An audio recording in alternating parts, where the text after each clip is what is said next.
berkumpul kembali di kelas ini dalam pembelajaran bahasa Indonesia.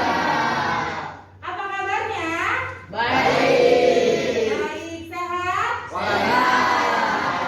Siap mengikuti pelajaran hari ini? Siap. Alhamdulillah, baik. Seperti biasa, kalau kalian sudah semangat, sudah siap, sebelum kita memulai pembelajaran, kita akan berdoa terlebih dahulu. Berdoa dipimpin oleh ketua kelas. Oke, mari kawan-kawan sebelum kita belajar, alangkah baiknya kita berdoa terlebih dahulu. Berdoa menurut kepercayaan masing-masing, berdoa dimulai.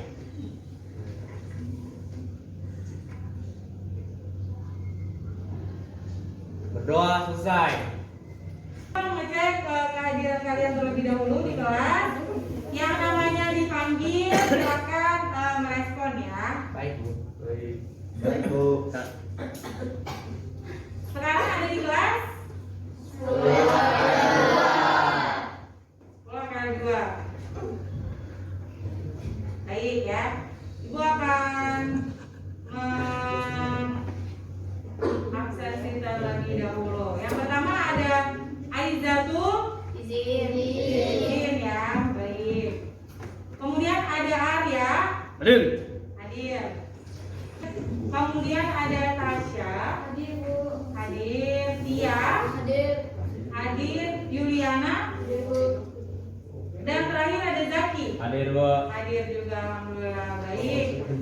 Alhamdulillahirrahmanirrahim. Ada beberapa teman kalian yang tidak bisa hadir karena izin dan juga sakit. Semoga di pertemuan berikutnya bisa bergabung bersama kita seluruhnya ya. Amin. Ya, Bu. Ya, baik.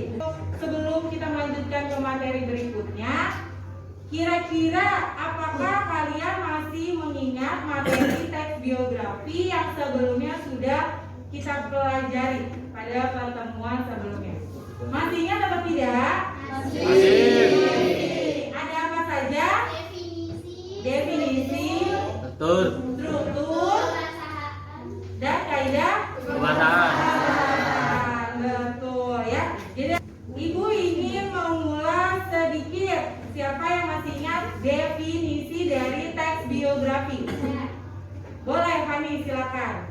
Teks biografi adalah suatu bentuk teks yang berisi mengenai kisah atau cerita suatu tokoh dalam mengalami kehidupannya, baik itu kelebihan atau kekurangan yang ditulis seorang pengarang. Yang mau mengungkapkan strukturnya siapa? Saya, Bu. Ya, Melody, boleh. Pertama ada orientasi, kedua peristiwa atau masalah, yang ketiga reorientasi. Ya, betul. Jadi strukturnya ada 3 ya. Ada orientasi terlebih dahulu, kemudian ada peristiwa atau masalah yang dialami tokoh biografinya, dan yang terakhir ada reorientasi. Yang terakhir ada kaidah kebahasaan. Kaidah kebahasaannya siapa yang masih ingat? Iya, boleh. Yang pertama kata penghubung, Ada kata penghubung, kata rujukan, ada kata rujukan, yang ketiga kata penunjuk, entah itu waktu, tempat, dan yang keempat adalah kata kerja. kata kerja. Ya, betul. Jadi, wah, boleh diberi apresiasi dulu untuk kita semua. Materinya di bagian besar masih kalian ingat ya, gitu. Masih kalian ingat. Jadi kita hari ini bisa berlanjut untuk membahas materi lanjutan dari si teks biografi itu sendiri ya. Hari ini yang akan kita pelajari adalah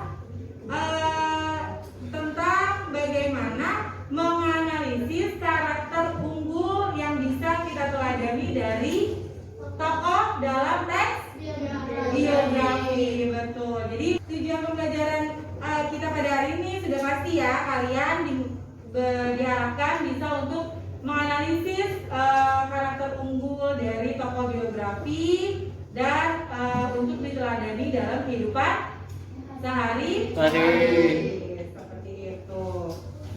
Bisa kita berlanjut? Bisa. Ya, sampai sini Pak? Alhamdulillah. Kita sebelumnya, apakah kalian sudah mengetahui karakter unggul itu karakter yang seperti apa sih? Ya, cerdas, kemudian rajin, bijaksana, Dermawan. ya itu betul. Ada karakter unggul sebagian itu termasuk dalam karakter unggul.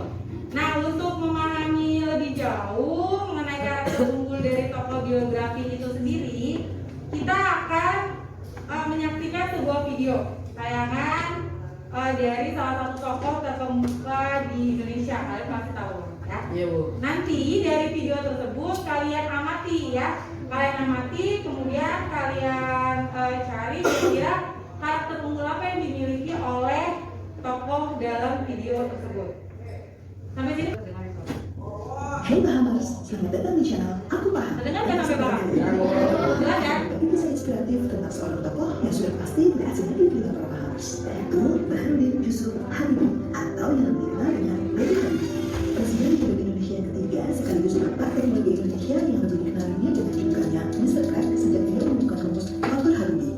Sebuah teori yang dijadikan sebagai landasan ilmu bagi ilmuwan aerodinamika dunia. Selain itu, B.J. Habibie juga dikenal sebagai Bapak Demokrasi Indonesia karena ia membawa angin segar atas disahkannya kebebasan pers di Indonesia saat ia menjabat sebagai Presiden Indonesia.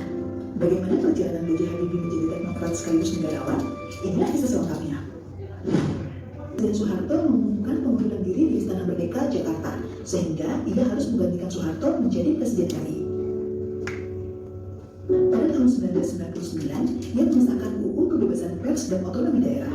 Di tahun yang sama pula, Timur Timur lepas dari Indonesia. Akhirnya, Habibie harus turun dari jabatan sebagai presiden setelah laporan pertanggungjawabannya ditolak oleh MPR. B.J. Habibie menjadi Presiden Republik Indonesia dengan masa jabatan terpendek, yaitu 1 tahun 4 bulan. Pada tahun 2010, Ainun meninggal setelah berjuang melawan kanker ovarium stadium 4. Habibie sempat menderita psikosomatik malignan, yaitu suatu kondisi gangguan psikologi yang disebabkan oleh rasa sakit kehilangan orang terkasih. Sehingga salah satu solusi sekaligus obat yang ia pilih adalah dengan menulis buku diary. Habibie rutin berziarah ke makam Ainun setiap hari selama 100 hari dan juga setelahnya.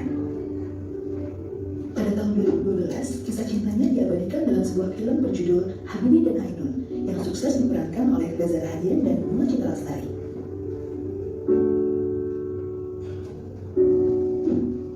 B.J. Habibie meninggal di usia 83 tahun, tepatnya tanggal 11 September 2019 di Jakarta. Ia dimakamkan tepat di samping makam Ainun.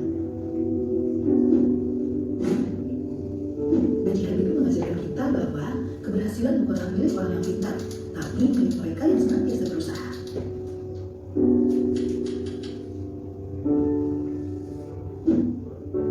Oh ya, menginspirasi nggak tadi perjalanannya Bapak B.J. Habibie?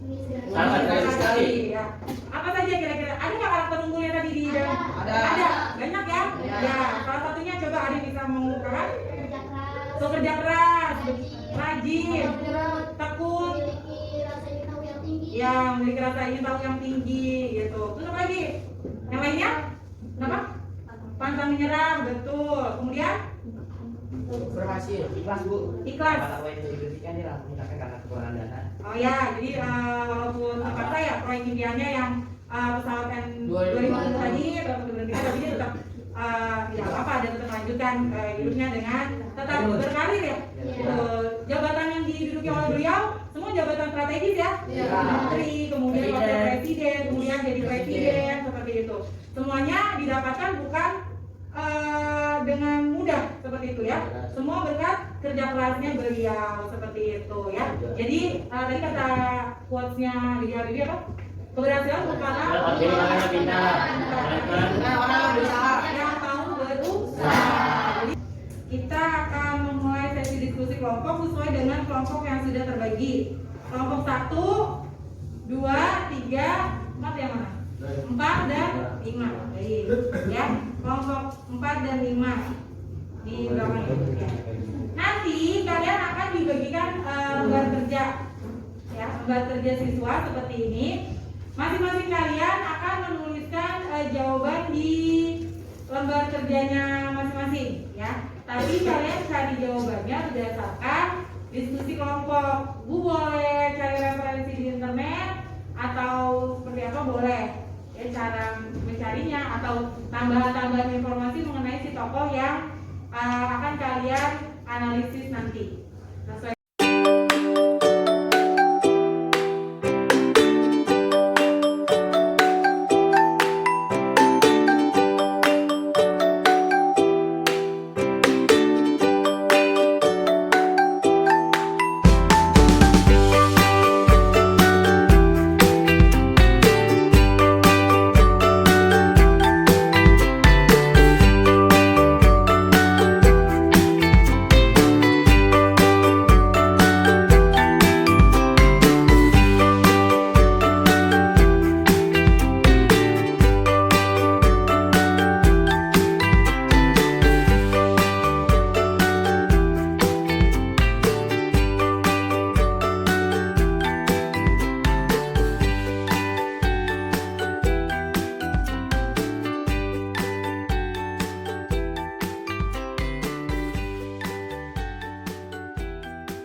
Tunggal dan saya Mutia.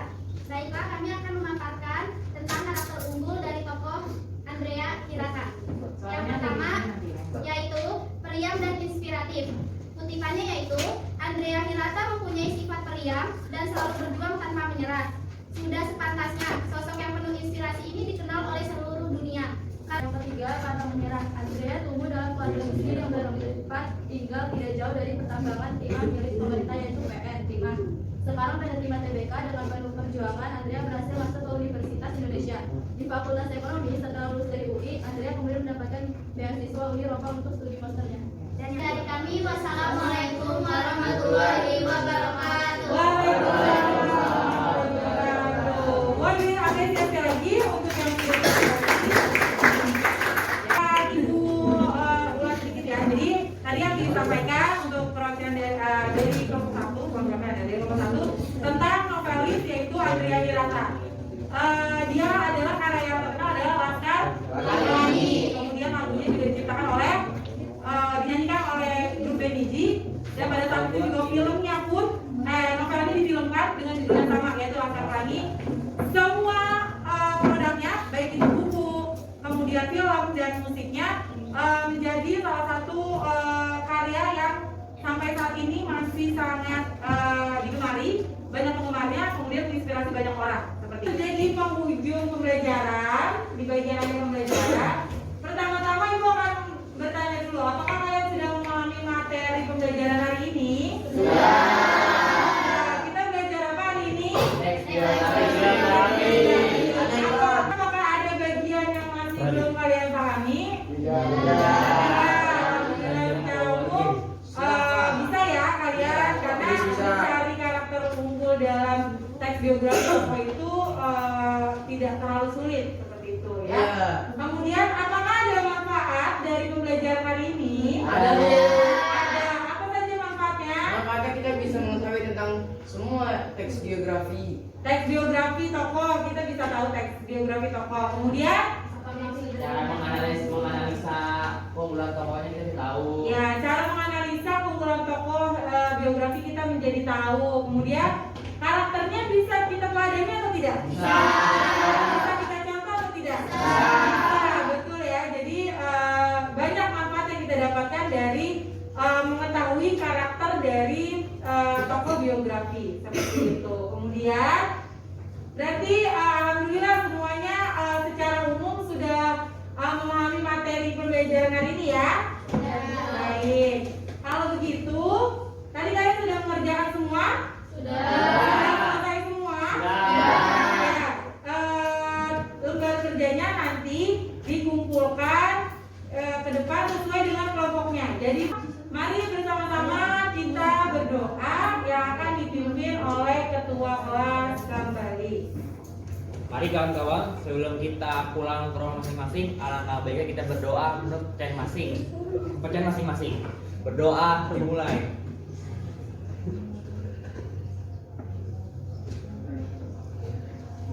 Berdoa selesai. Alhamdulillahirobbilalamin. Itu akhir pembelajaran kita hari ini. Wassalamualaikum warahmatullahi wabarakatuh.